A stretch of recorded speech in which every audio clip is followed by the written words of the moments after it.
Hello friends, welcome to my YouTube channel The Web Best Education. So friends, second SLST recruitment যে case update সেটা কিন্তু আবারও supreme কোর্টে আসতে চলেছে, অর্থাৎ সুপ্রিম কোর্টে লিস্টেড হয়ে গেছে মামলা।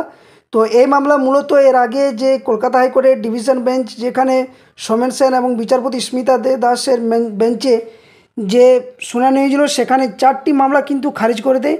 সেখানে একটা হচ্ছে যে এক্সট্রা কারিকুলার যে নাম্বার, অর্থাৎ একটা এক্সট্রা অ্যাক্টিভিটিস যে নাম্বার, সেটা একটা, সাথে সাথে যে নতুন বা পুরনো যে 2016 এসএলএসটি এবং 2025 এসএলএসটি যে গ্যাজেট নিয়ম, সেই নিয়ম নিয়ে মামলা। তাছাড়া বয়সের যে ছাড়, সেখানে শুধুমাত্র যারা এই 26,000 চাকরি বাতিল রয়েছে তারাই শুধুমাত্র যে বয়সের ছাড় পাবে। এই সমস্ত বিষয়গুলো কিন্তু মামলাগুলো খারিজ করে দেয়। শুধুমাত্র একটা মামলা স্থগিতাদেশ দেওয়া হয়েছিল, সেটা হচ্ছে যেটা হচ্ছে যোগ্য এবং অযোগ্যদের অ্যাপ্লাই করা বা আবেদন করার বিষয়। তো কালকেই কিন্তু এই মামলা লিস্টেড হয়ে গেছে সুপ্রিম কোর্টে, এবং কত নম্বর লিস্টেড রয়েছে, কখন শুনানি হবে, কেস ডায়েরি নাম্বার কী, তার ডিটেলস কিন্তু ভিডিওর মধ্যে দিয়ে আলোচনা করব। এবং কালকেই কিন্তু সেকেন্ড এসএলএসটি যে আবেদনের, সেটা কিন্তু শেষ সীমা। তো এই মুহূর্তে দাঁড়িয়ে একটা গুরুত্বপূর্ণ আবেদন যে চলছে, সেই আবেদনের ভিত্তিতে কিন্তু যে গ্যাজেট প্রকাশ হয়েছে, সেই গ্যাজেট প্রকাশে কিন্তু একটা টানাপোড়েনের বিষয় কিন্তু হয়ে দাঁড়িয়েছে এই মুহূর্তে। আদৌ গ্যাজেট প্রকাশের পর যে অযোগ্য তারা কিভাবে ফর্ম ফিল আপ করছে, এবং এই ফর্ম ফিল আপ এখনও পর্যন্ত যে কোনো আপডেট আসেনি যেখানে অযোগ্যরা ফর্ম ফিল আপ করতে পারবে কি পারবে না, সেটা নিয়ে কিন্তু এসএসসি কোনো পদক্ষেপ নেয়নি। কারণ কোনো তো চিহ্নিত করা যাচ্ছে না যে কারা যোগ্য কারা অযোগ্য ফর্ম ফিল আপ করছে। তো এক্ষেত্রে কিন্তু সেই যে সময়সীমা, সেটা কিন্তু কালকে, এবং কালকেই কিন্তু এই মামলা সুপ্রিম কোর্টে উঠেছে।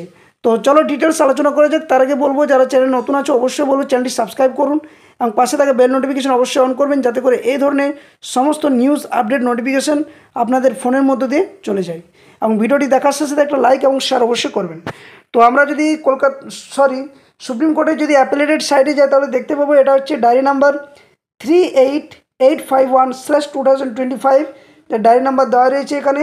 এবং যা মামলাটা হচ্ছে Arunima Pal versus states of West Bengal. এটা নিয়ে কিন্তু আমি কালকে একটা আপডেট দিয়েছিলাম আপনাদের সামনে।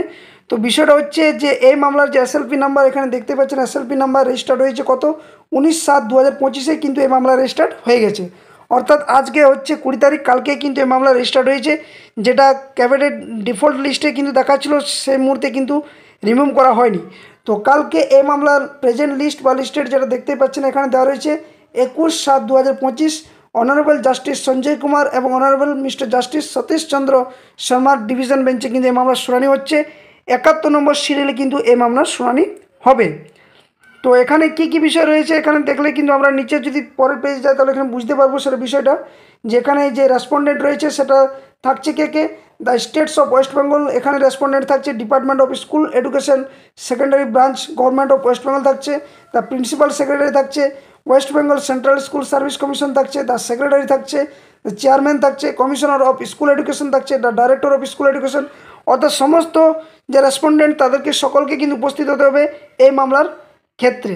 তো এই মামলা যদি আমরা আর্লিয়ার কোর্ট ডিটেলসে যদি যাই, তাহলে দেখতে পাবো এখানে যারা ম্যাট নাম্বার ছিল 1017/2025, এটা কলকাতা হাইকোর্টে যেটা মামলার শুনানি হয়েছিল, তার পরিপ্রেক্ষিতে কিন্তু কি দেখা যায় না, এক্ষেত্রে যদি আমরা দেখি তো এখানে বাকি যেসব মামলাগুলো সেগুলো কিন্তু নো করা হচ্ছে। শুধুমাত্র যে 16 তারিখ যে জাজমেন্ট দেওয়া হয়েছিল বিচারপতি সোমেন সেন এবং বিচারপতি স্মিতা দাসদের বেঞ্চে, সেই মামলা শুধুমাত্র এখানে ইয়েস দেখাচ্ছে। অর্থাৎ এখানে যে 4টি বিষয় পিটিশনারদের তরফ থেকে করা হয়েছিল, সেই মামলাগুলো কিন্তু খারিজ করে দেয়।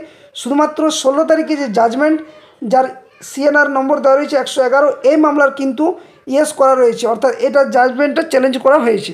বাকি যদি আমরা নিচের দিকে দেখি, তো বাকি যে মামলাগুলো সেগুলো কিন্তু সবই কিন্তু নো করা রয়েছে। এখানে আমরা যদি নিচের দিকে যাই, তাহলে দেখতে পাবো এখানে এই যে মামলাগুলো, এগুলো কিন্তু সবই নো করা হয়েছে, যেগুলো 16 তারিখে শুনানি হয়েছিল। অর্থাৎ যে 4টা মামলা, 4টা যে পিটিশন ছিল সেটা কিন্তু খারিজ করা হয়, এগুলো নো করা হচ্ছে।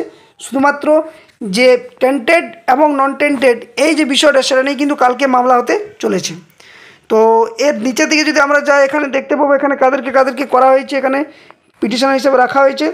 তো ডিটেলস আমরা নিচের দিকে যদি যাই, তাহলে বুঝতে পারবো এখানে ক্যাপিটাল ভার্সেস ক্যাপিটাল যে লিস্ট রয়েছে, সেখানে এখানে দেখলে আমরা বুঝতে পারবো সেটা হচ্ছে একটা হচ্ছে West Bengal central school service commission through chairman versus Arunima Pal. আরেকটা হচ্ছে ওয়েস্ট বেঙ্গল হাইকোর্ট ক্যালকাটা, যেটাতে এখানে দেওয়া রয়েছে সেটা হচ্ছে school department of government of West Bengal. এখানে কিন্তু এই দুটো বিষয়, যেখানে চেয়ারম্যান স্যার থেকে শুরু করে স্কুল সার্ভিস কমিশন সকলকে কিন্তু উপস্থিত হতে বলা হয়েছে কালকের শুনানিতে। তো এই মামলার মূল বিষয় সেটা হচ্ছে যোগ্য অযোগ্য বিষয় নিয়ে, অর্থাৎ যেখানে কালকে যেহেতু ফর্ম ফিল আপের শেষ তারিখ এবং কালকে কিন্তু এই মামলার শুনানি হচ্ছে, সেখানে কারা যোগ্য কারা অযোগ্য সেই নিয়ে কিন্তু মামলার শুনানি হবে। এবং এই মামলাতে আদৌ কি নতুন কিছু মোড় নিতে চলেছে গ্যাজেট নিয়ে, সেটাই কিন্তু এই মুহূর্তে দেখার বিষয়। তো কালকে 71 নম্বর সিরিয়ালে কিন্তু শুনানি হচ্ছে এবং ফাইনাল শুনানি কিন্তু এটার একটা জাজমেন্ট আসতে পারে, যেহেতু ফর্ম ফিল আপ শেষের দিকে, অর্থাৎ কালকে শেষ। তো তার পরিপ্রেক্ষিতে অনেকে কিন্তু মনে করছেন যে তাহলে কি গ্যাজেটেও কি আর কোনো স্থগিতাদেশ আসতে পারে, সেটা নিয়েও কিন্তু একটা প্রশ্নচিহ্ন এখানে থাকছে। কারণ 21 তারিখ last date form fill up এবং 21 তারিখে কিন্তু এই মামলা উঠছে এবং যোগ্য অযোগ্যদের যে বিষয়ে সেখানে যে এসএসসির তরফ থেকে কী স্ট্যান্ড রয়েছে সেটাও কিন্তু বোঝা যাবে কালকের মামলার ভিত্তিতে। তো অবশ্যই কালকে সকলেই চোখ রাখবেন বিষয়ে যে কী হতে চলেছে। এবং সাথে সাথে বলে রাখি যে এই চ্যানেলের মধ্য দিয়ে কিন্তু ডিটেলস আপডেট আপনারা পেয়ে যাবেন। তো যারা চ্যানেলে নতুন আছেন অবশ্যই চ্যানেলটি সাবস্ক্রাইব করবেন এবং পাশে থাকা বেল নোটিফিকেশন করবেন, যাতে করে সমস্ত নিউজ আপডেট বা এই ধরনের যে কেস আপডেট, এডুকেশনাল যে কেস আপডেট তার তথ্য যথাসময়ে পাওয়ার জন্য। তো এই ছিল আজকের মূল বিষয়, সেটা হচ্ছে যে কালকে গ্যাজেট নিয়ে কিন্তু একটা নতুন একটা বিষয়, যেটা হচ্ছে যোগ্য অযোগ্য, সেই যোগ্য অযোগ্য চিহ্নিত করতে গিয়ে কি করা হচ্ছে এসএসসির তরফ থেকে বা সুপ্রিম কোর্টে বা কী নির্দেশ দিচ্ছে, সেটাই কিন্তু জানার বিষয় হয়ে দাঁড়িয়েছে এই মুহূর্তে। তো কালকে অবশ্যই সকলে চোখ রাখবেন। ভিডিওটি যদি ভালো লেগে থাকে অবশ্যই লাইক শেয়ার করবেন এবং চ্যানেল নতুন থাকলে সাবস্ক্রাইব করবেন। পরবর্তী আপডেট অবশ্যই যথাসময়ে আপনাদের সামনে শেয়ার করা হবে। ধন্যবাদ, জয় হিন্দ। আর এই যে কেস আপডেটগুলো দিচ্ছি তার যদি ডিটেলস ভিডিওটা যে পিডিএফগুলো শেয়ার করা হচ্ছে তা যদি পেতে চান তো অবশ্যই বলবো দ্য ওয়েব এডুকেশন যে অফিসিয়াল টেলিগ্রাম চ্যানেল রয়েছে এবং অফিসিয়াল ফেসবুক পেজ, ওখানে যুক্ত হয়ে যাবেন। ভিডিও ডেসক্রিপশন বক্সে দুটোর লিঙ্ক দেওয়া থাকবে, ওখান থেকে যুক্ত হলেই কিন্তু এই যে পিডিএফগুলো তার পিডিএফ কিন্তু শেয়ার করা হবে যথাসময়ে সঠিক তথ্য দিয়ে, একদম অথেন্টিক নিউজ দিয়ে। তো ভিডিওটা এখানে শেষ করছি। জয় হিন্দ।